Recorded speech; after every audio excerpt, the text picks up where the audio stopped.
Bonjour à tous, ça fait un petit moment que j'ai pas fait de vidéo et là je vais réagir à l'actualité du moment. C'est-à-dire là vous avez vu que tout le monde s'apitoie. Ah, il y a une nouvelle grande messe compassionnelle qui est en train de se mettre en place, on commence à avoir un petit peu l'habitude. Maintenant c'est Alep, voilà. Il faut tous s'indigner pour Alep. Alors bon, je vais mettre les choses au point tout de suite.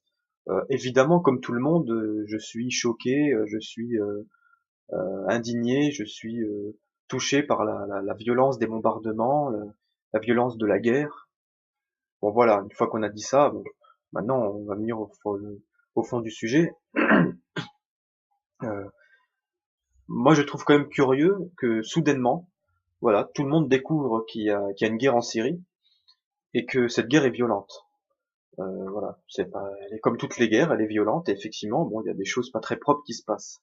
Mais pourquoi soudainement il faudrait, aujourd'hui il y a toute la communauté internationale qui se met en branle, on commence à avoir des rassemblements partout, c'est très médiatisé, alors qu'avant, bon, on en parlait, mais c'était, voilà, c'était banal, c'était, voilà, c'était la guerre en Syrie, quoi, on avait l'habitude, ça fait quelques années que ça dure.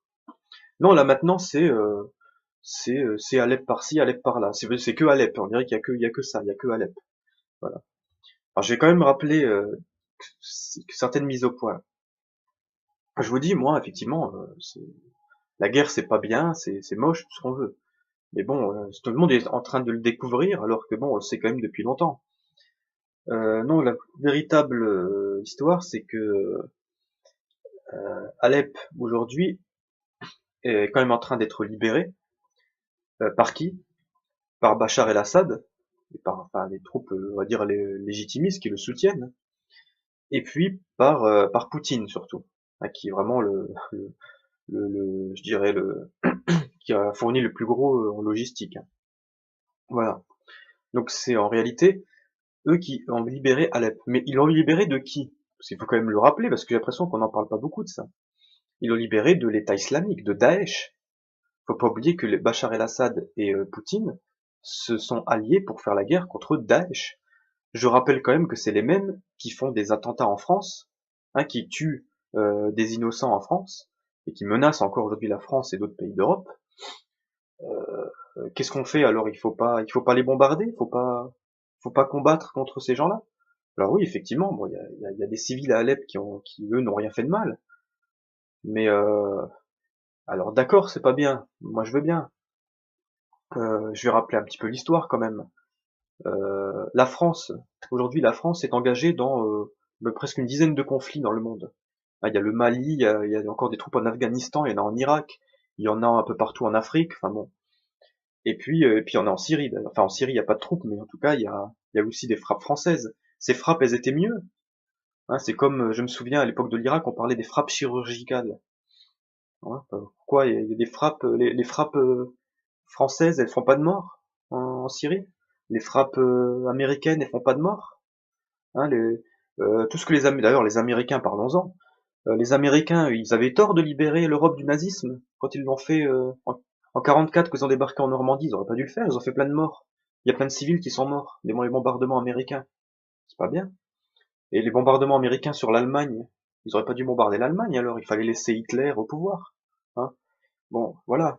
Il faut savoir de quoi on parle quand même. Euh, les Américains, depuis des décennies, bombardent des populations civiles, font des exactions dans des villages. Je vais pas rappeler tout ce qu'ils ont fait en Afghanistan, en Irak, hein, et puis ça c'est pas très vieux quand même, ils continuent à le faire d'ailleurs. Je vais pas parler aussi de Guantanamo parce on reproche quoi à Poutine et à Bachar el-Assad? De bombarder les populations civiles, c'est ce que font tous les autres pays.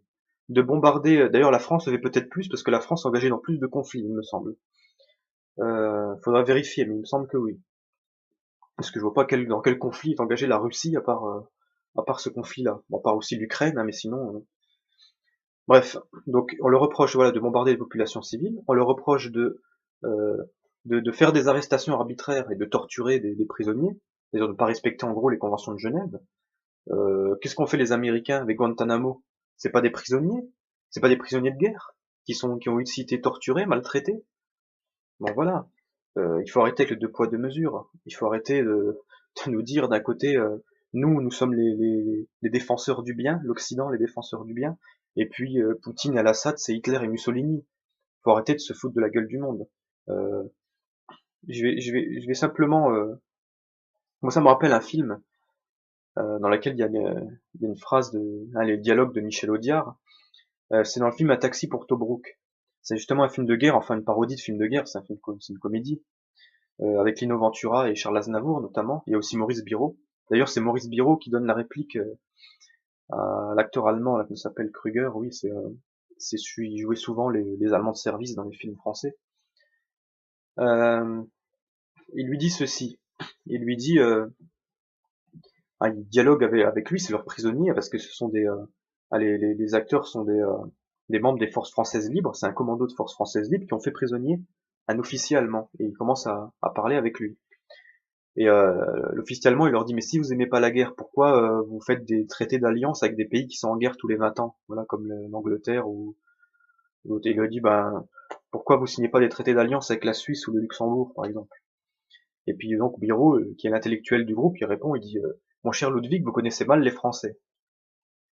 Le complexe de la liberté, ça date de 89, 1789. Euh, nous avons égorgé la moitié de l'Europe en défendant ce principe. Depuis que Napoléon, voyez-vous, depuis que Napoléon a conquis la Pologne, nous ne supportons pas que quiconque le fasse à notre place. Nous nous sentirons frustrés. Voilà. Voilà, je pense que cette citation, elle parle d'elle-même. Elle montre le bon sens, encore une fois, de Michel Audiard, et qui montre à quel point on est toujours sûr d'être les garants du bien, alors qu'en réalité, bon, on n'est pas mieux que les autres, quoi. Voilà, je dis pas que Poutine et Bachar el-Assad sont des saints, mais pour paraphraser un peu Fabius, je dirais quand même que l'État islamique et al-Baghdadi, leurs représentants, ne méritent pas d'être sur la terre, étant donné que c'est des gens qui égorgent des innocents, enfin bon, qui font des horreurs.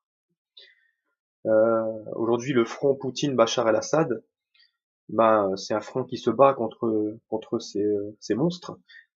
Donc ils font du bon boulot, voilà. Oui, moi aussi je peux le dire. Voilà, Fabius a dit ça de Bachar el-Assad, moi je le dis à propos de l'État islamique. Voilà. Non mais pour être sérieux 2 minutes, moi évidemment, moi aussi je serais comme tout le monde, je voudrais pas qu'il y ait de guerre. Mais il faut quand même être sérieux 2 minutes. Qui est responsable de cette guerre? Je crois qu'il faut retourner aux sources. Et on se rend compte effectivement de qui est vraiment responsable de cette guerre. Il faudrait, au lieu d'aller manifester contre Poutine et Bachar el-Assad pour l'arrêt des bombardements à Alep, il faut plutôt se tourner du côté de nos propres représentants qui ont une lourde part de responsabilité, nos propres élites, que une lourde part de responsabilité là-dedans. Voilà. Parce que il n'y a pas de guerre sale, il n'y a pas de guerre propre. La guerre est sale par définition. Parce qu'elle tue, parce qu'elle massacre, parce qu'il se passe des tas de choses. Reprenez vos livres d'histoire et regardez ce qui s'est passé entre 1940 et 1945, et même après d'ailleurs, en France. Hein. Ça n'a pas toujours été très propre, y compris d'ailleurs à la Libération. D'ailleurs, je crois que ça a peut-être été peut-être une des pires choses, parce qu'à partir de la Libération, avec l'épuration, il y a eu quand même des choses vraiment très moches qui sont passées en France. Voilà, mais c'est toutes les guerres sont comme ça, c'est tout. Maintenant, comme mot de la fin, je dirais que ça me fait penser aussi à quelqu'un d'autre, Bernard-Henri Lévy. Il a parlé aussi du concept de faire la guerre sans l'aimer. Voilà, c'est vrai que pour la France mène la guerre, même toutes les guerres qu'elle est en train de mener actuellement dans le monde, elle le fait sans l'aimer. Voilà, elle l'aime pas. Voilà. Et bon, je voudrais aussi dire, voilà, par contre, Poutine et Bachar el-Assad, eux, ils adorent la guerre. Voilà. Donc, là, on est dans le procès d'intention, c'est dans le délire le plus total. Donc il faut arrêter avec tout ça, il faut devenir sérieux 2 minutes. Et regardez, parce qu'il n'y a pas Alep actuellement dans le monde où il y a des populations civiles, des femmes, des enfants, des vieillards qui meurent. Il y a aussi le Yémen, et ça personne n'en parle. C'est pour ça que je voudrais parler un peu du battage médiatique qu'on a actuellement, parce que personne ne parle du Yémen. Le Yémen, c'est quand même depuis des mois et des mois des bombardements massifs, et qui sont menés par qui? Pas par Bachar el-Assad, pas par Poutine, par l'Arabie Saoudite. Voilà. Pourquoi aujourd'hui cette même communauté internationale, ces mêmes associations aujourd'hui qui s'élèvent contre les massacres à Alep, pourquoi on ne les entend pas sur le Yémen? Pourquoi on n'entend pas les médias là-dessus? Pourquoi les médias n'en parlent même pas de ce qui se passe au Yémen? Alors je vais pas parler d'Israël, voilà. Évidemment à Israël, bon, suffit de s'intéresser un petit peu à la façon dont sont traités les Palestiniens, il y a aussi de quoi s'indigner, mais je vais pas en dire plus, hein. Parce que là, bon, c'est un terrain un peu dangereux, on va dire. Maintenant, finalement, bon, après, si on commence à partir aussi sur ce qui se passe en Afrique et dans d'autres pays, bon, il y a des choses affreuses. D'ailleurs, aux portes de l'Europe, hein, en Ukraine, hein. L'Ukraine, c'est quand même un État qui est frontière avec des États de l'Union européenne, hein, où là, il y a des véritables massacres. Enfin, en Ukraine, il se passe des choses absolument abominables. L'Ukraine a complètement été déstabilisée par nous en partie, par les États-Unis. Enfin, quand je dis nous, les élites françaises, hein, moi je me sens pas responsable personnellement. Voilà, au contraire, moi je dénonce tout ça. Je pense que si nos États arrêtaient de déstabiliser tous ces pays depuis depuis des décennies même, enfin même plus longtemps encore, je pense que ça irait mieux. On n'aurait pas à s'indigner de ce genre de choses. Voilà, il faut arrêter avec les boucs émissaires, parce que c'est ça, Poutine et Bachar al-Assad. Voilà, encore une fois, je les parle pas de mon cœur, je m'en fous. Mais ce sont des boucs émissaires, clairement. C'est sur eux ce sont les punching balls sur lesquels on déverse toute notre haine de la guerre. Alors que ce sont pas eux qui sont responsables au départ de ces guerres. Voilà, il faut chercher les vrais responsables, il faut avoir un peu plus de distance par rapport à ça, et pas se laisser embarquer par les grandes messes compassionnelles, comme on est en train de le faire actuellement, qui en vérité nous détournent complètement des véritables des véritables causes, je dirais, des véritables coupables. Voilà. Voilà, c'était mon petit coup de gueule par rapport à, encore une fois, cette grande messe compassionnelle qu'on nous impose. Encore une fois, voilà, évidemment, je n'approuve pas les bombardements en tant que tels, mais je veux dire, il faut savoir ce qu'on veut, quoi. Voilà. On peut pas vouloir d'un côté dénoncer la guerre et puis souhaiter faire la guerre contre l'État islamique. Voilà, il y en a qui le font à notre place. Voilà, si on critique leur méthode, eh ben on n'a qu'à y aller nous-mêmes alors, dans ce cas-là. Voilà.